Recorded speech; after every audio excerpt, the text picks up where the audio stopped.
Assalamualaikum warahmatullahi wabarakatuh. Hello everyone, let introduce myself. My name is Mohamad Aziz Habibie from Study Accounting 24A. Today I will explain material about money and inflation. Definition of money in macroeconomics.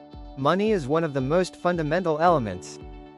Money is defined as a medium of exchange that is widely accepted in transactions of goods and services. The primary functions of money are as a medium of exchange, unit of account, store of value, and standard of deferred payment. Generally, money is divided into two types: currency, physical money such as coins and paper bills used in daily transactions, and demand deposits, funds held in bank accounts that can be withdrawn at any time using checks or debit cards. With technological advancements, digital money and cryptocurrencies have also emerged. Though in macroeconomics, the focus is typically on money regulated by central monetary authorities like central banks. Role of the central bank in monetary policy. The central bank, such as Bank Indonesia, plays a vital role in regulating the money supply through monetary policy. The primary goals of monetary policy are to maintain price stability, promote economic growth, and ensure balance in the balance of payments.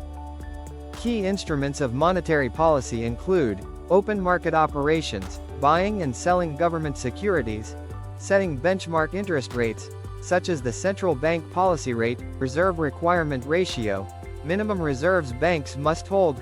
By controlling the money supply, the central bank can influence inflation rates.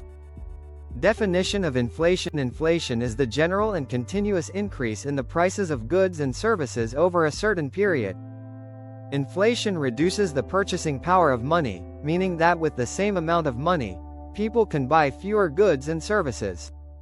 Inflation is commonly measured using price indices, such as the Consumer Price Index, CPI.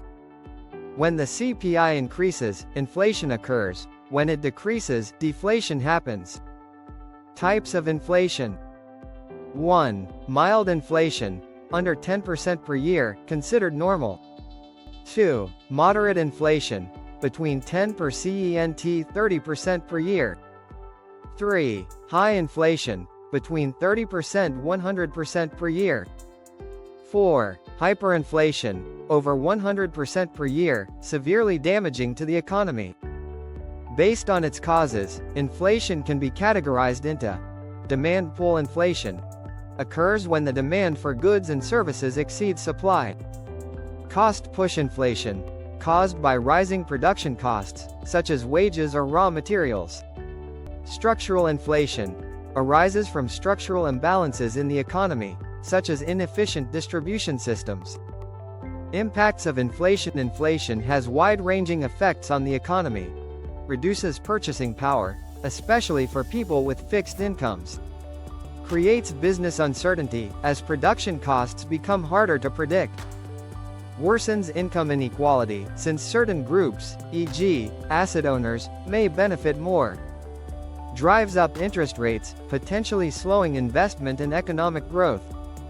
Conclusion. In macroeconomics, understanding money and inflation is essential to analyzing a country's economic dynamics.